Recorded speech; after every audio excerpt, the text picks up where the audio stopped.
Hello, everyone, and welcome to our next episode of the Gavel Drops. And today we've got Alex Broadley from the Property Experts. Welcome to the Gavel Drops studio. Alex, how are you, mate?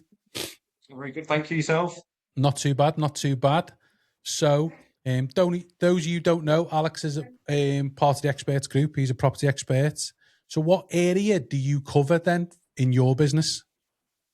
For Leicestershire, but predominantly a smaller part of Leicestershire. I've been in the industry a very, very long time, so I know the city and county pretty much like the back of my hand. But I've decided to be a little bit more niche and concentrate on a smaller location. So the epicenter, so to speak, is an area where I grew up, called Kirby Muxloe within Leicestershire, and it kind of radiates out from there, really. But yeah, Leicestershire as a whole is where I cover. Is where you cover. So, young Alex in school, or even before primary school, secondary school, what did you want to be when you grow up? Did you sit there in school and go, I can't wait to leave school to become an estate agent? Or actually, what was it? No idea. I didn't want to be a football. Wow, I was.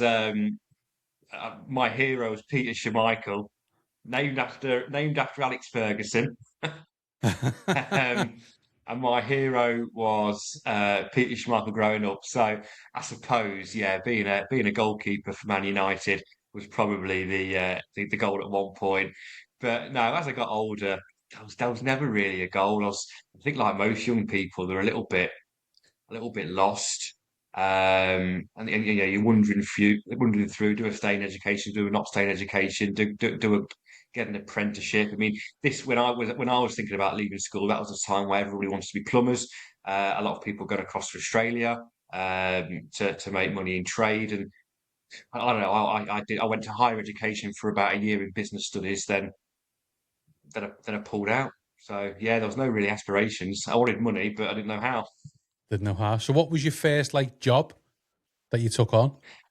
First job was I think kitchen porter, pot washer, like most people. I think I was having a conversation the other day with someone. I think the hourly rate was about 350, sorry, £3.50, and I was made up. Um, Hotel porter, that kind of thing. But no, I got into estate agency quite early on, though. I did get involved at around about 16 or 17 as a Saturday boy. So you could probably say that was my first real job. Was like the weekend job in an estate agency. Yeah, yeah, yeah. And then what kind of obviously kept you in the industry? It's a tough one because I didn't really know what I was getting involved in. In actual fact, I thought I was interviewing to become a travel agent. So when I was sat down in an office surrounded by window cars of houses, not hotels, I had to wing it. But And just, um, but I got the job, and I loved it. It was a small independent company, so it wasn't heavily target driven. I don't know if that would have I don't know how I would have responded to that at that age, really. So it was quite relaxed. It's a really nice culture, and it was back in the day where all the estate agents were on like most towns and cities on estate agency row. So you had a one road with a huge influx of estate agents, and that kind of branched off it. And then Friday nights and stuff, they'd all congregate down a bar on Charles Street, and it was all a little bit Champagne Charlie, Flash Harry, yeah. that kind of thing. And that was kind of my real first kind of step in kind of glance into estate agency, and I quite enjoyed it. And so it started out as a Saturday job. And then what was the next stage? Was it like negotiated or was it? Yeah, next stage was negotiator, senior negotiator. I didn't value for that company much. But they expanded and grew quite quickly, only locally. So it wasn't. I was only there 4 years, and at that time it seems like a long time. 4 years does, but during that 4 years, I actually got one of my own branches. So I was quite proud of that actually. So but it was a great market as well. I mean, this you're Yeah. talking 2004 onwards, so we're really climbing to the peak of '06, '07, just before the Yeah. financial crash, and there was so many properties, there were so many buyers, and it was just like a money making heaven. So even though at that age I wasn't on a extremely competitive package or anything. It was just fun. Everyone was in a good mood. That's probably the reason why there was no kind of targets because it Just, was quite a reactive marketplace.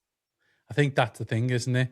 At that market, you just walk past the bank and they give you wouldn't even have to go in and they just give you the mortgage, wouldn't he? In them Yeah, times, yeah, yeah, everyone there was a lot of money about, a lot of borrowing, prices were yeah. going up constantly. You'd list something, wouldn't you, and come back and it'd gone up in price by the time you got back to the office. So then, value a Absolutely. role.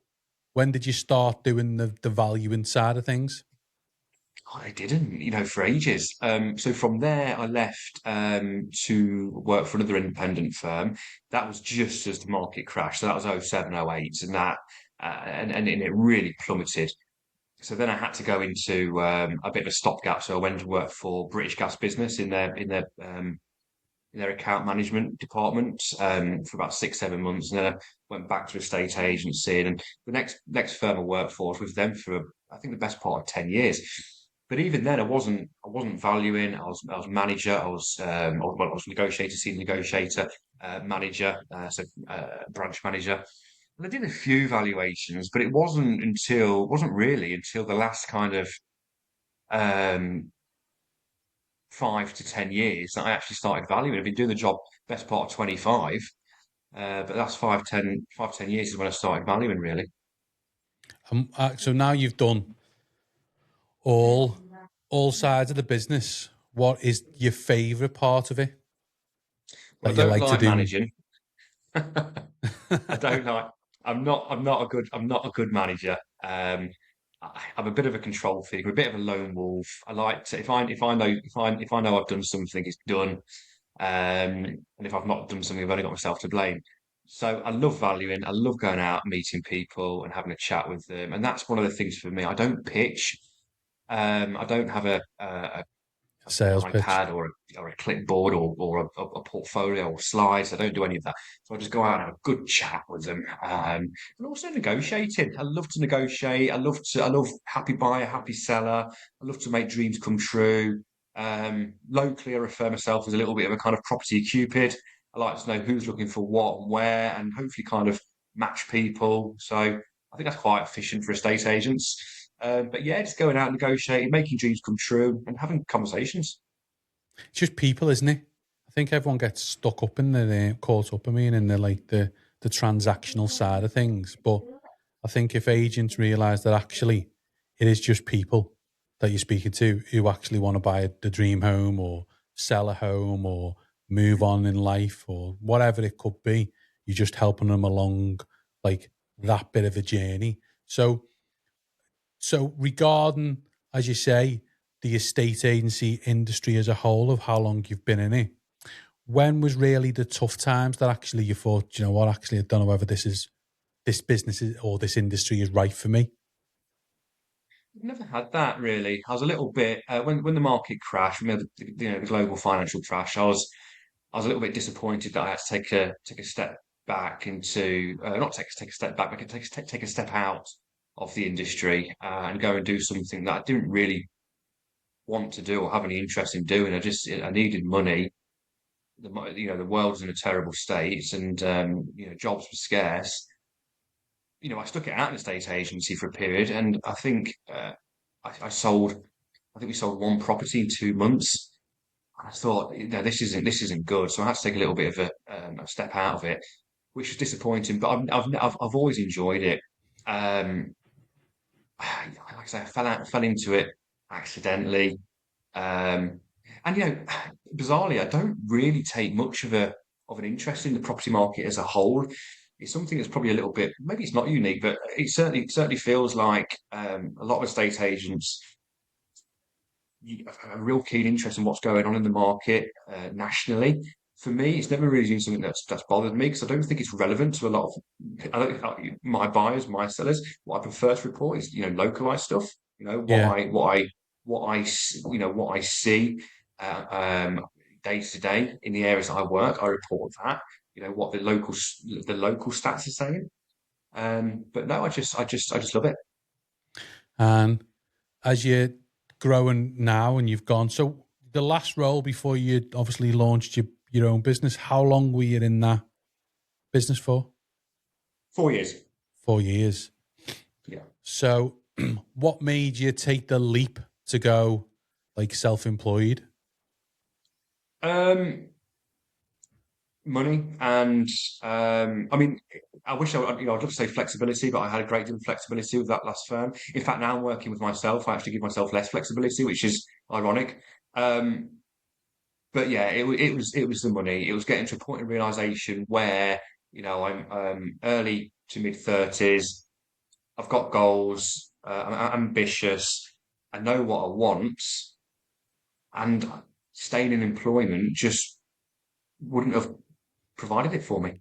Yeah, And it's wouldn't it either give you making the peace with that, knowing you've got a safety net, knowing that you've got money coming in, month out, and knowing pretty much exactly what that money's going to look like, and every 2 or 3 years battling to get a bit of a pay rise.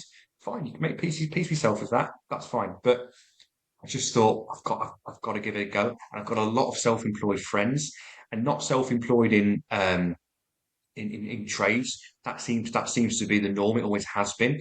It's that kind of office worker, self-employed um, model that you don't often see. It does tend to be electricians, plumbers, builders, but I think in more recent years, it's your kind of recruitment, it's your mortgage advisors that have gone self-employed way before estate agents went self-employed. So I've got a lot of friends in that kind of industries, which were kind of pushing me and probably dare I say bullying me to go yeah. self-employed.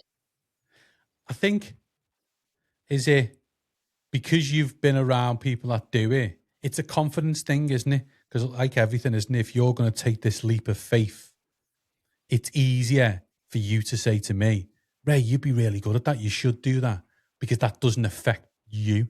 So when your friends say you do it, but then you've still got to have that leap of faith, isn't it? But I think if you've got friends around you that are doing it, if they're saying, oh, you could easily do that, it's more comfortable to then take that leap, isn't it? Of going, well, It I'm going to is. quit my job and be self employed. Yeah, it's a plenty more fish in the sea analogy. It's easy for someone to say that to you, but when you're going through it, doesn't it always feel like that at the time?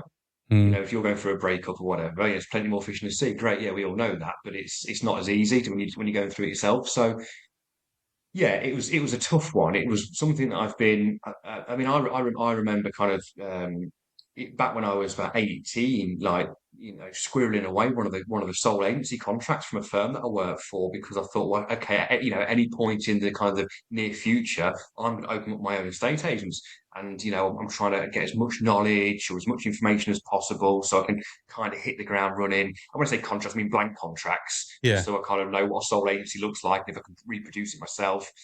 And I was watching The Apprentice. And I loved that, and I was at that point thinking, shouldn't I go on The Apprentice? And as you get a little bit older, you get more responsibilities. I got a mortgage early 20s. Then what do they say? Once you've got a mortgage, the bank manager's got your balls in the jar. yeah, So you just become less, not less ambitious, but you become more risk adverse. yeah. And it's that thing, isn't it? Of actually, it's not a trap, isn't it? Because, and I always say this, um, like sometimes I do think sometimes it's better if you weren't that person of being not. I'm not saying people who are like just self-employed are not ambitious, but I mean just happy with that way of life because it is easier. Do you know what I mean? I'd definitely say getting a job, doing your 9 to 5 is much easier than being self-employed and running businesses. It's Yeah. kind of, and what was funny when you picked up on, like obviously the flexibility thing. So when you joined and when you went from employed to self-employed, how was the flexibility switch? Because everyone joins, and I know this because I've spoken to a lot of people, they join to get the flexibility. But what you just said is a common thing where they go, well, to be fair, I've got less flexibility now, but that's because of me own self. Yeah, absolutely. I mean, I think when you're employed, you can love your job, of course you can, but it's you're doing it. You're always aware that you're doing it for somebody else. So if you get the opportunity to see, the boss walks out the door or goes for a coffee, you're going to put your feet up on the desk, that kind of thing. We're all, we're all human. You're aware that you're lining somebody else's pocket, and you either mind or you don't. But I think when it's your baby, I mean, some people, I think one of the biggest issues when it comes to self-employment in general, whether it's a state agency or otherwise, is that get up and go. Some people think they've got it, but they find it really difficult to actually do it. But for me, it was a case of look, I have to do it. I've got one opportunity. I mean, I was quite fortunate that my parents gave me a little bit of early inheritance to help me, to bolster me during those kind of crucial first, 3 to 6 months. Um, but I had to make it work. It was the mindset was always, I've got to be on my laptop at 8:30, quarter to 9. That's what I've always done since I was 16. I've always been it. I've opened up the office, I've sit down, I've opened laptop, I've got a coffee, I am working. That's when the working day begins. And it took ages for me to realize that I don't have to do that. I can allow myself a little bit of grace. I am my own boss. I can be a little bit more flexible. I remember walking the dog with my wife, and it got to about 5 to 9, and I was thinking, I've got to get back. I've got to get back. Yeah. And but that's just what's been ingrained in me all these years, and that is my mentality. I think, to be fair, I'm the same. It's kind of, you're your own boss, but you're still going, oh, I should be working. Do you know what I mean? Or Yeah. it's that. And it's a balance between the two, isn't it? I was WhatsApping someone I know the other day, and they've been at a few conferences, like days out, which you would say. Do you know what I mean? Races, or like flew out to somewhere else on like an off-site. And they were like, well, this is work, isn't it? Because you're networking and stuff like that. So it's classed as work, right? Isn't it? And I was like, what is it? But then I don't, I said, I don't know whether it's right or wrong that it is. It's hard. So the transition, obviously, you went across from being employed to self-employed. What would you say now? Because now you've done it. If someone's listening in that role, and just tips or tricks or anything or guidance of what you say would, if you knew, obviously you know what you know now. If you were starting again tomorrow as self-employed, what would you do differently? I don't think I would actually. I think yeah, I think I did pretty much textbook stuff. I think I did it right, if I'm honest. Um, and I don't want to sound, big headed there, but looking back, I don't think I could have done anything more because I hit the ground running with listings. I hit the ground running with sales, which was great. I believe I've got the right work ethic, which is massively important. So would I have done anything different apart from doing it 10 years ago? No. You'd have just And done. So what was your first couple of weeks like? What was your what did you get up to? What were you doing? How did you get your leads? Because obviously it's a Well, brand this new is the interesting business. thing. So I know there's a lot of people that come into a state agency. It might be a change of career, so they might not be already pre-existing estate agents, which is fine. I think some of the top performing estate agents within the expert group weren't estate agents before they joined.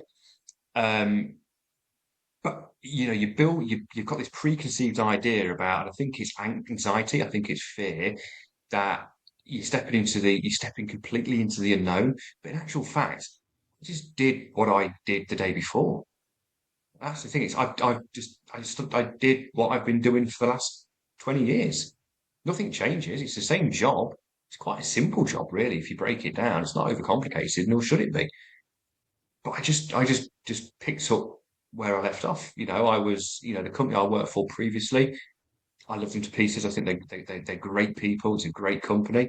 Um, we had a great understanding. I was loyal to them.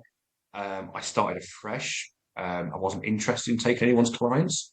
It's not me. I want, I'm quite straight laced in that sense. And I just hit the ground running. I already had a good social media following, which was helpful, and one can argue that's a bit of a leg up in that sense. But I followed the process. I followed Sean and Jim's process, which was door knocking, a huge amount through social media, massive amounts of flyering. One of the biggest things for me is even though that my get up and go and self motivation's high, I made sure that I did at least one thing daily, one thing that was going to earn me money. Yeah. That's it. And I think if the phone's not going to be ringing straight away, so what's going to make me money? Okay, well, I need content. What does that content look like for social media? Right, I'm going to create some. Okay, I'm going to go out and I'm going to pound the pavements for 2 or 3 hours of box of flyers. That's going to earn me money. And I think if the phone might not ring that day or the day after, but I know I've done something, and I felt good. I felt good that you know if the phone doesn't ring, it's not through lack of hard work. And I think that's the key, isn't it? Is you've I think the thing with a lot of people going self-employed is if they go self-employed and don't have the discipline to actually go, because it's hard, isn't it? If, as you say, you what what sticks out and rings it for me is you've been at branch manager level, running your own branch, but then you're quite happily to get on the ground and hand deliver leaflets and become that leaflet person that probably most estate agents back in the day used to have a leaflet guy who'd come in and get the leaflets and then go out. And it's that, isn't it? I think a lot of people go, well, I don't really want to do the leaflet bit, but you've got to do them bits to get that momentum, to get them people to call you. Yeah, yeah, absolutely. And it's you feel at the end of the day that you've done a day's work. That's fine. I mean, you might not have made any money, but you've done a day's work. You're laying the foundations. I think a lot of people just start their own business, I don't know, put a social media post out, and 2 weeks later they're scratching their head wondering why the phone's not ringing. It needs to Yeah. be stuff you're doing daily. Saturdays, Sundays. I was working. It's all I thought about. I was very fortunate to have the opportunity to go and see Tony Robbins last September, and one of his phrases, where what was it? Where energy goes. What's the phrase? I forgot about it now. Where focus goes, energy flows. Yeah. And I was focusing on my business content. I was dreaming about it. I was waking up at 5:30, 6 in the morning thinking, I've got to get out of bed and do something about this. I was eager to get to my laptop, open my emails. Has anyone emailed me? No, they haven't. Right, I'm going to get out. I'm going to knock on some doors. I'm going to deliver flyers. And when I'm delivering flyers, I'm not delivering 50. I'm delivering thousands. I'm pounding the pavement. I'm covering ground. I'm doing 15, 20,000 steps a day. And that's what it takes. Because it doesn't take long. That's the thing. It doesn't take long especially if you're not trying to take over the world, if you're just trying to conquer a small area, I always break it down to a street. You've got, let's say, one street of terrace houses, maybe 200 terrace houses on it. It doesn't take long, too many weeks or too many months. If you're flyering those houses, that street once a month, there's got to be an argument to say by month 6, everyone must know who you are. Yeah. They must do.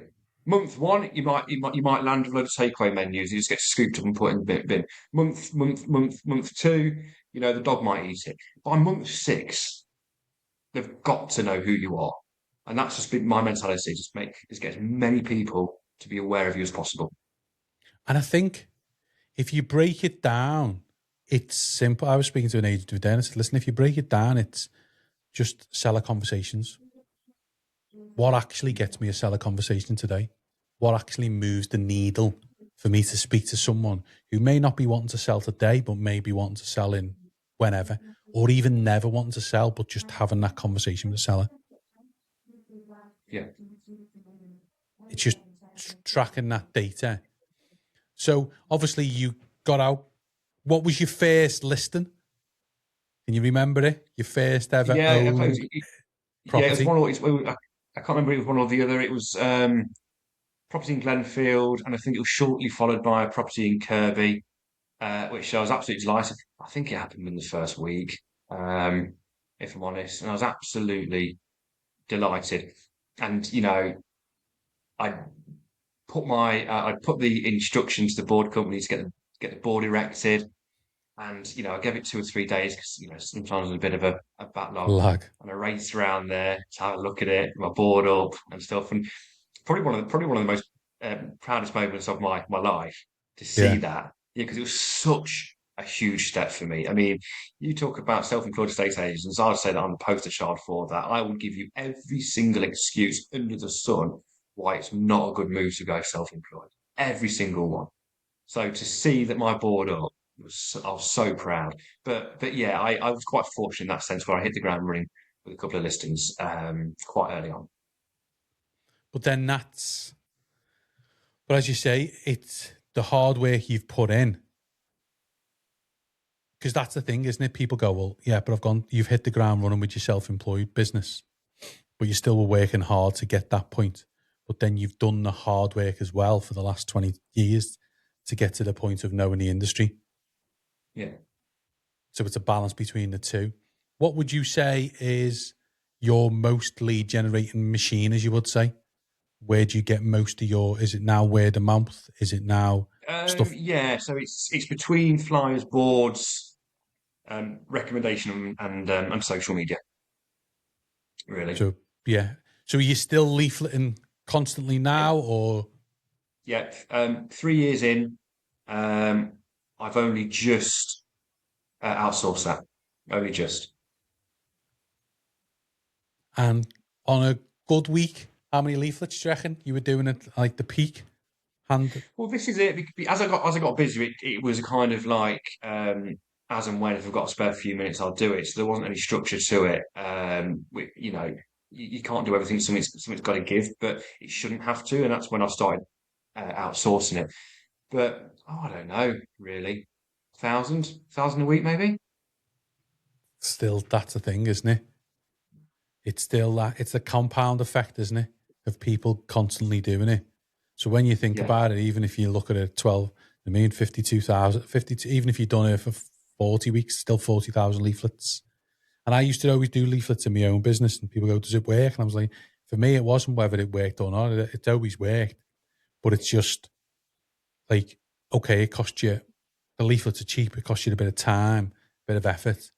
But literally, you're dropping a leaflet with your picture on into someone's house.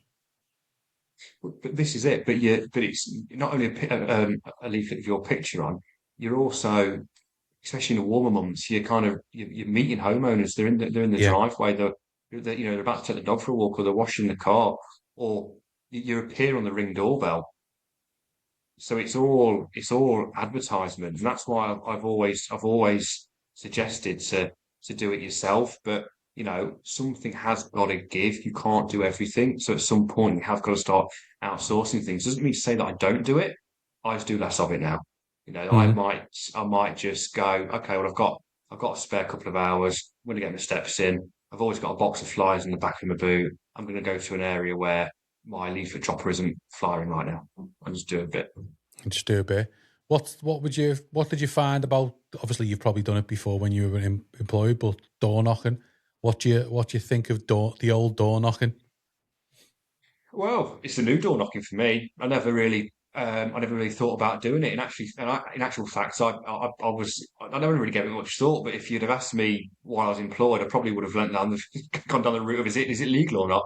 Yeah. But it is, and it's fine, and it's great. My conversion through door knocking was really good early on, and I don't know if that was just a kind of the anxiety that I've got to make it work, kind of rushing to the surface. But I think I got at one point. I think I knocked on 10 doors and I got over 50%, which is which is Yeah. which is really high. Because I think a lot of agents don't. They panic about the door knocking. I was speaking to one the other day, and he was like, "I don't know what to say." I was like, but they're just selling. You're just another person that can help them.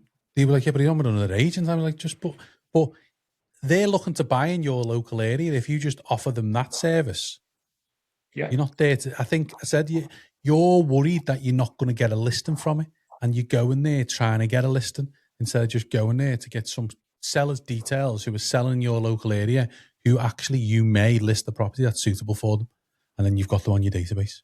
Just think of it that way. Yeah, yeah, absolutely. I don't. I just recommend anyone. Just I always refer to this. Go. Are you nervous about door knocking? Go out to a pub on a Friday night and do karaoke. Yeah, Just sing a few songs. Just. And that's like people. People say, "Oh, wait, you're quite confident." It's like, yeah, that's because I was on Albufeira Strip with my parents when I was about 9 years old on karaoke.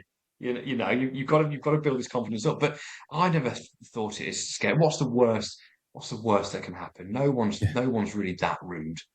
They're not. No, they're not going to. You know what I mean? What's the worst that can when they tell you to go and sling your luck somewhere? Do you know what I mean? But at the end of the day, it's Mhm. just a conversation with someone that you're having that actually you can potentially help them find a home if you list it.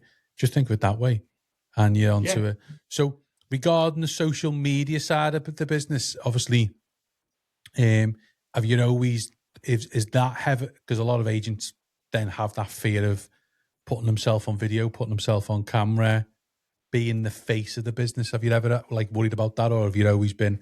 It's fine to be fair. No, no, not so. Again, the company I was working for previously, when I was employed, they allowed me to be the face of their business, which was really helpful. I think I think that benefited them at the time, and I think looking back, it probably did give me a little bit of a leg up going into self-employment as well. But never had a problem with that. I'm a I love to socialise. I go out I go out to the pub a couple of times a week. Love meeting new people, and it just comes naturally to me just to. And that's the thing. It's not a hard sell. It's just a conversation. It's just a chat. And that's the thing. Yeah, And I always say, if you go to the pub and you get chatting to an electrician at the bar, and you see he's a bit of he's a local, and you see him a couple of times a week or a couple of times a month. If you ever need some electrical work doing, you're going to give him a call. yeah. You might call somebody else as well, but you're going to give them a call. So it's just about getting your name out there, going out, having a chat with people, as many conversations as you can. Really. And that's the key, isn't it? So if someone's starting out now, bit of advice for them to be successful on social media, what would you say is what is like hit you? What has you done that actually you go, well, that's working for me as social media type of thing? Yeah, I mean, I'm a firm believer if you're going to do it right. So go out and get some professional content done. Okay, you might not have a house to sell just yet, but hire a photographer for the day. Go to as many locations in your local area as possible. Take 2 or 3 outfit changes so you can use these so they don't date really. So you're not in a coat in summer, um, and just get some content within your local area of yourself, maybe with your laptop or in a coffee house or chatting to the landlord of the local pub or some candid stuff, walking down some nice streets in the area that you want to be successful in, and just get content. So at least you've got something to share. Yeah. You could put that on your story. You can overlay some words. New local estate agent, and it just looks sharp and professional from the offset. And it's just doing it, isn't it? That's all. I think, But doing it well, yeah. yeah, But doing it well. I mean, professional photography doesn't need to cost the world. Flyers don't need to cost the world, but they've just got to be done well. They've got to. You can't be everyone's mates. That's why I always say that you're never going to please everyone. You're never going to produce something that resonates with every single person in your local area. But if it's classy, it's done well. It's got the right message. It looks good. You look good. You feel good. Yeah, that's so it's just getting out there and doing it, but doing it well. because the estate agency industry has changed dramatically, isn't it now, compared to what it was? And now you've got your video tours and stuff like that. Yeah, Is a lot of your like competitors in your local area, do they do the same type of marketing as you, or are you more of a standalone difference? Because I know a lot of like small independents or even the corporates still do the same standard marketing, don't they? yeah, that's it. I mean, I don't think there's many. I think the competition's improved. Okay, there's still a few old school estate agents walking around those kind of little digital cameras you used to take to nightclubs. There's still a few of those, but by and large, the competition has improved. But everyone seems to be doing different things. They've got their own style or what they deem important. Might be, different to what I deem important. There's a lot of estate agents that, in my opinion, put out content for the benefit of other estate agents, not necessarily their sellers or their buyers. Um, maybe a bit of peacocking in places. But no, we've all got Yeah. their own styles. But yeah, by and large, is social media is strong. Video, some lean more towards photography over video. Some go, prefer high production video over kind of more that kind of shaky, grainy amateur video. It all depends on what style you want, really. But but everyone So seems to be doing their their own own variant thing, of isn't it? It's the old. yeah, It's still like you see some agents still putting the right move pie charts up. Do you mean there's so yeah. much stuff you've got? I And, think, and again, I mean, I don't. As estate agents, who are you doing that for? I think it's probably a bit of peacocking. yeah, that's the key, isn't it? I think because realistically, a seller doesn't care. They only care whether you're going to list it and sell their house. So goals Yeah. wise, when you started out, did you have like a goal set, target set of what you want to achieve in your first year or whichever was? What are you goal driven? Or is it just because some people are, some people aren't? Yeah, I think I am. I think anyone who steps from employment into self-employment has the same goal, and that's I want to be able to pay my bills. And if I can just get what I was on before, I'll be happy. Everyone says the same thing. So mine was if I can just get match the salary that I was on previously when I was employed, but do it in being my own boss and with my terms, I'll be happy. But the reality of that was far different. It's been more far more successful than I ever thought it would be. Dreamed. And in reality, I don't know why I even doubted it. I was working for a small independent company. Again, I've got a lot of respect for these guys, but I had pretty much full autonomy. What did they do to help me? Probably very little. If I asked them for, an upgraded camera, they'd give it me. If I needed a new laptop, they'd give it me. If I had an idea about potentially changing some of the branding, they'd consider it. They were great. But by and large, it was me. So when I looked at the kind of numbers that I was bringing in for them, there was really no reason for me to doubt that I wouldn't bring in the same or similar if I was doing it myself. I think people have this thing in the head where the brand is what's bringing in the listings. That's what's bringing in the listings. That's bringing in the sales. It's not true. There'll be Mm. a degree of it, but it's not true. It's the individual. Yeah, it's the individual person in there. And I think when you look at the large corporates, and I was speaking to someone the other day who'd been in a corporate, and I started out in a estate agent in a large corporate years and years ago. It's because I was saying, why aren't they like doing more? And he said the thing is because they want the people who work for them to think the brand is bigger than the person who's there. Hmm. He said so Yeah, they're always fearful of that person going, well, I'm bigger than the brand and going somewhere else. But I said, yeah, but if you build people up in your own brand is good and people get to know them and you treat them well, they'll always stay anyway. It's kind of yeah, that thing, isn't it? Because at the moment, it's a people business, but a lot of the older businesses, the older corporates, always look at it as a logo is the biggest part of it rather than the yeah, person that's doing the job. yeah. Absolutely. And I've always considered myself a great employee, a great employee. I was loyal, very, very loyal. But I don't know. I've got a different. Um, I don't know. I'm not sure how far loyalty actually does get you in reality. Whereas I've got friends with the industry that would, just hop around job to job. They'll Yeah, stay in one role for a month. Someone else would come along and poach them, and they'll look after themselves and they'll go and work for them for 6 months. And someone else will have for another 5,000.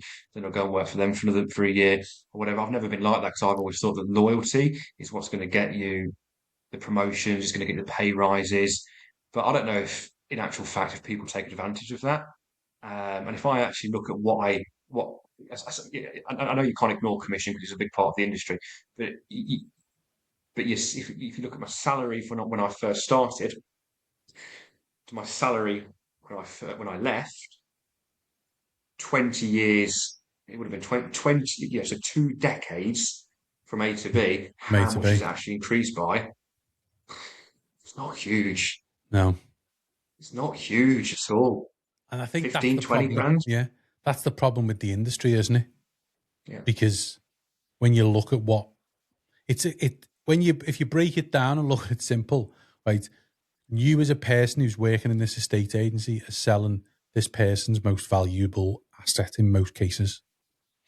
But then you're paying someone a really, really low salary in order to do it. So the problem I have then is the only people that can start out at the bottom are the younger generation, and that's where your majority start as estate agents. They'll start younger, like yourself, and then you've done 20 years, and actually, is is the industry paying you for them that 20 years experience when you get to that end point? No, because it's the wages don't make much sense. No, no, exactly. And I think the money is there. Um, but I think the overheads for your big large corporates are, I don't know for definite, but I'd assume through the roof. Really, Mm. there's huge amounts of overheads. There's always been a high turnover in the state agency, just like there has been in recruitment. So I don't know if if people are less likely to invest in people. I'm not sure. I'm not sure. But what I do know is that I couldn't have done what I wanted to do if I'd stayed in an employed role. In an employed role. So what's the goals for the business moving forward? What's your main target? What's the goal for 2026? Where do you want to sit here on New Year's even this year and say, do you know what, actually I've smashed that? Yeah, so the goal for 2026 is not necessarily from a business perspective, but I want to, we've just recently moved house, so we want to by the end of 26, we want to have completed the boot room, want to have completed the kitchen. I want to chuck a huge lump sum into my pension. I want to chuck I want to max out my um, ISAs for the year. So it's more it's more things like that really, not Yeah. necessarily. I can break it down into numbers and stuff like that for me. No. How many valuations, how many listings, and Yeah. how many exchanges and whatnot. But these are the big things for me. But in 2025, the goal was the house. Get the house. That's always been the goal. That's one of the reasons that I've not been able that I left employment because I wanted to live in a certain place and in a certain house, and I couldn't do it. But a year and a half into self-employment, I've done it. Well, we've done it. Yeah. And was that when like a good driving force to like push you to get to that point, to get that dream home? Yeah, yeah, it was. Yeah. I mean, all you're going to look is, it's what is it on average? I don't know, something like 4.5% of your household income. Yeah. As a kind of rule of thumb, it's not a lengthy mathematical equation to work out that you can't afford the house that you want, really, is it? No. If you're on certain wages. And I think that's the thing, isn't it? If you can, if you back yourself and you're constantly doing it and you're constantly showing up, it can be like a blank check if you want it to be, can't it? Like running your own business if you put in the work. Yeah, absolutely. And but employers will have you believe the same that it's a blank check as well, especially if you're on commission. Sell more. That's it. That's the answer. You want a pay rise? Sell more. Give yourself one. Yeah. But it doesn't really work like that, does it? No. And I think that's the key, isn't it? If you've got to look at, I think it's not for everyone. What would you say? What would be advice of someone who's on the fence but doesn't know whether it's the right decision for them? What advice would you give that person? Whether it be any employment, any employed to self-employed role, what would you say? What would be your best bit of advice for them to decide before they make the leap? I think it's a hard one because unless you step into that role of self-employment, you'll never really have the opportunity to truly know what your get up and goes like, what your drive, what your self motivation's like, really. I was quite, I've always been a bit of a lone wolf. I've never liked managing people. I've always worked for small independents. The last one I worked for was very small, and I really enjoyed that. And I didn't have any staff, so it was all. I know, well, we had a lady that was part time, so she did a couple of hours a week to kind of help me on admin and that kind of thing. So I've always been a bit of a lone wolf, but I think a lot of people report that like, is it a bit lonely out there? Is it, I feel a bit lonely. There's no colleagues to chat to. There's no one to kind of bounce off when we're making a coffee. There's no Christmas parties. I hate Christmas. I hate Christmas. I never went to them. So for me, it wasn't. It was same same. So Yeah. I don't know. I think you've got to really try and understand. Are you right for it? Have you got the ability to get yourself a listing in the first month? Have you got the drive? What do you want? And I think that's great. What Sean does in the induction is he actually gets you to write down and be ambitious. Write down your goals. What do you want? And really understand. Are you going to be able to do this working for somebody else, lining somebody else's pockets? So I don't know if there's any advice to give. I think there's a lot of bit of self-realization. You've really got to study yourself, look in the mirror, and ask yourself some serious questions. But reality is, have you got that self-motivation and get up and go to be able to do this, to put in the listings and make it work? Because in reality, when you launch, it's you, isn't it? Yeah, And I think a lot of people forget that it's great being self-employed and being your own boss, but realistically, you've got to answer to yourself. And I said it to another agent today, and I said, and that can be sometimes the hardest, and like, because there's no one telling you to do anything. But actually, no, if you don't do the work, it's only going to affect you as the boss. yeah, exactly. And there's no room for defensiveness. At the end of the day, it's I know it's what's the phrase? Take any complaints or any negative feedback professionally, not personally. But when it's you, Yeah. your name, your face, it is quite hard. But that is something that you've really got to take on board. There is no room here for defensiveness. Every day's a learning day. You want to get better. You've got to open your ears. You've got to listen, and that could be quite hard. I mean, you can start up a business. I could start up a business called, I don't know, Leicester Property. It doesn't have to have my name and it doesn't have to have my face on it.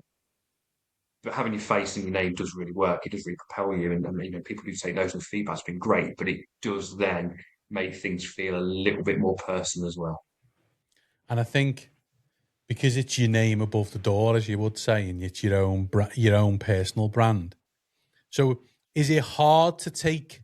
Because obviously we all aim to be the best we can be and do the best job for everyone. But is there ever been a thing where the seller or the buyer's made not a complaint, but gone, oh, I'm not too happy about that? Is that a hard pill to swallow when it's you and your brand as a business?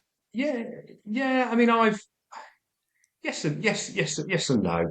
I mean, yeah, I don't get too many complaints really. And again, it's not. I think if you do things well, do things right, and you've got a strategy and you stick to that, and you don't tend to get too many complaints. But you're never going to please anyone. But no, I always try and take it on the chin, and how okay, well, how what would you? I always say, but what would you have preferred me to do in that instance? How could I improve? Listen to it. Yeah. You know,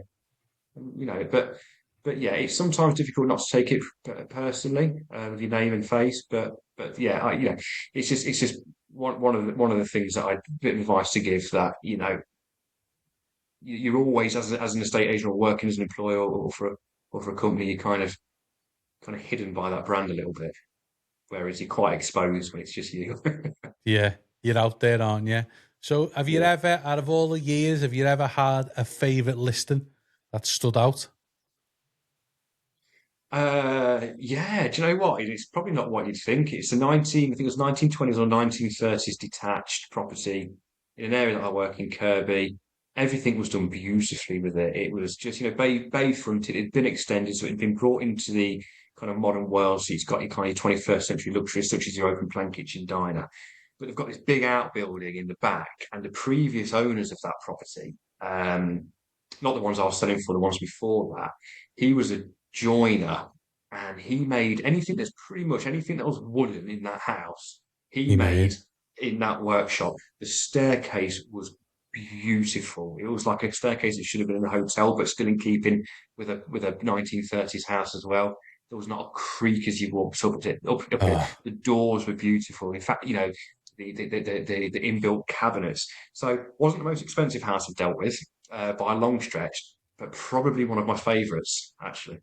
that you fall because I think sometimes they stand out, don't they? These Yeah. listings. Is it another? Because we're in that market now, especially the way the market is now. Obviously, you're in the industry day in, day out. How do you deal with the worst case scenario, the property fall throughs? How do you like bounce back from them? It just is what it is in that sense. It's just part. We all know it's nature of the beast. It's always going to happen. I mean, I've been quite fortunate that my fall throughs off far less than the national average, and I think there's certain things in estate agents and procedures and safety nets that we can put in place to reduce certain things. You're never going to eradicate, but certainly reduce it. I think one of them is have being able to create your own marketplace and have multiple competing buyers, because if it does fall through, you've hopefully got someone else or multiple to fall back on. So there's certain things as estate agents we can do to kind of try and protect ourselves. But I think the most important thing is, as a self-employed estate agent, I don't have the infrastructure for volume. I think if you're on the fence and you become a self-employed estate agent, you will soon realise that you actually don't need volume. But I think this is having a big enough pipeline and having variety within that pipeline. So if something does fall through, hopefully you'll get it back and resell it. But if it does fall through, it's selfishly from an estate agent perspective, it's not an end of the world financially. Obviously, you're Yeah, here now to protect the seller and try to resell it and get them the best result. So it's hugely disappointing and frustrating for them. So it's can we get this on the market? Can we get it resold? Can we get the same price again and push through smoothly to completion second time around? But from the estate agent perspective, it's having that having enough in the pipeline that that'll protect you as well. that'll protect Equally. itself. So we've done Yeah. an auction. We've done an auction lot together, didn't we? Was it last year? Now it was, wasn't it? Yes. Yeah. How did you find that? Because obviously the process is a little bit different. Yeah, The really, house was a really enjoyed it. It's quite quick. Well, it's very quick, um, which is hugely refreshing. That's one of the biggest drawbacks of estate agency in this country, isn't it? It's the yeah, process, how long it takes. So the auction's great. Really enjoyed it. You get good fees. You get a happy seller. They get a good price for it. And they get the security of a guaranteed buyer and swift completion. yeah. It's a lot of agents don't understand the logistics and think it's like a, um, a weird, different way of doing things, but it's pretty simple. It's just a straightforward thing. So we always we're coming up now, so we've had a good chat. So we'll do a quick fire round of listen. I'll just mention a thing, and you just like hit it off of what your favorite thing is. So it could be anything. So favorite chocolate bar, Twix, favorite drink. uh, ice cold water if we're going non-alcoholic. Okay, favorite alcoholic drink. Oh, you can't be a brilliant Stella, especially out of a bottle, ice cold, or a well poured draft Guinness. Well put. Favorite destination that you've ever been to in your life, New York. and then favorite destination you've got on your bucket list. Oh, I don't know, probably anywhere else in America. Anywhere. Anywhere in LA, them. Miami, Midwest, Vegas, not bothered. Probably anywhere in America. And then one goal 2026 that you're going to put out there to the whole of the world that you're going to hit this year? Oh, it's boring. It's new kitchen. New It's new kitchen. kitchen. Yeah, it's new kitchen and investing for the future. It's hardly boring. But okay, goal within the next 5 years, holiday home. Holiday home. Yeah. Where's the destination? Is it UK or is it abroad? Where's the No, destination? we'll go UK. It'll be the goal eventually to have two or three, but the first one was going to be probably a little bit of a bit of an argument between me and my wife whether it's going to be somewhere Cotswolds or on the coast in Torquay, up in the hills in Torquay or Oh, somewhere like that. Yeah, right on the beach. yeah, But then yeah. as it, I'd rather look over sea than fields or skyline, personally. ah, but that's the thing, isn't it? And then it's that when you've hit them type of goals, you're on the next stage of the journey, aren't you? Really, of how do you keep it running, but with being able to give yourself, because it is a hard thing, isn't it? Do you have much time off, holidays, stuff like that, or is it hard Yeah, to? we do, but I'm working, and that's the thing, and that's again, it's something you've got to be mindful of as well. Unless you're going to employ someone, but then you obviously employ someone, then it's just you've got to factor in um, paying for that individual as well. So yeah, we go on holiday, but I tend to have the laptop open for an hour in the morning, and whatever I do in the morning tends to set me up, and so should, in theory, have the ability to answer everyone's questions should anyone call me throughout the day. But I always make sure that my clients are number one. They're looked after.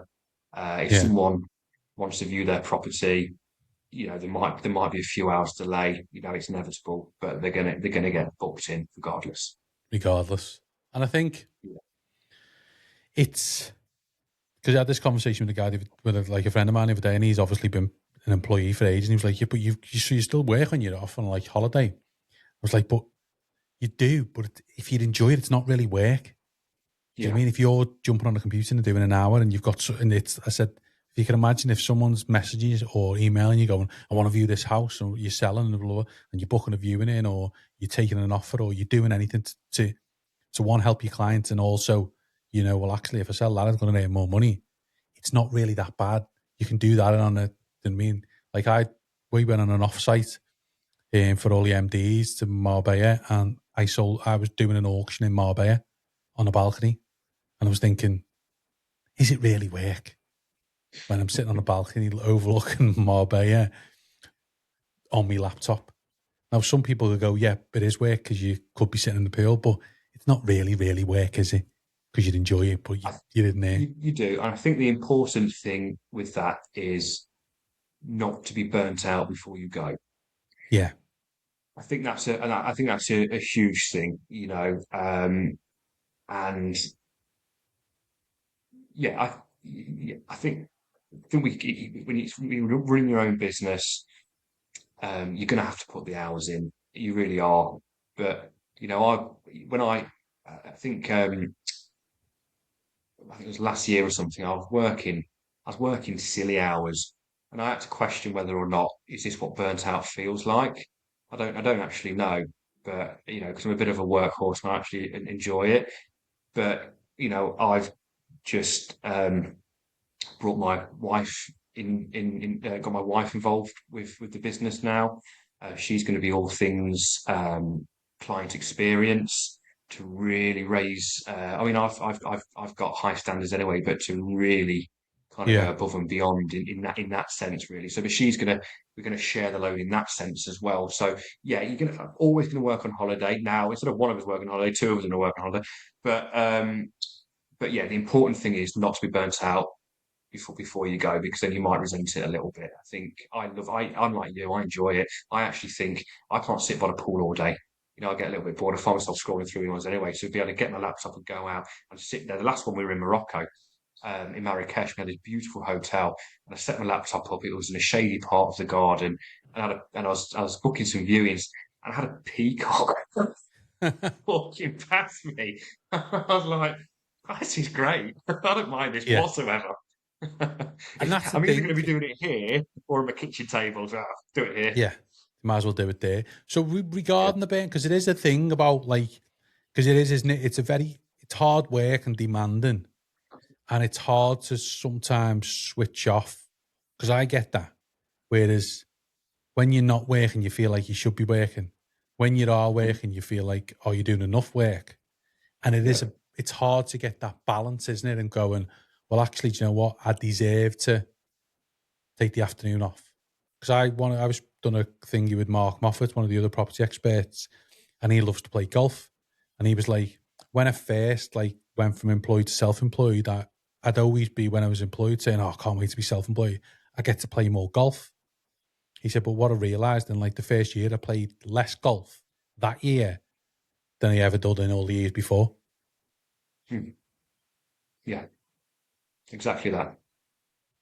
So how have you learned to kind of give you what how do you learn to give yourself that break, or like program your brain to let you not think about work for a bit, or have that afternoon off, or don't have to get to the Um, office at 9?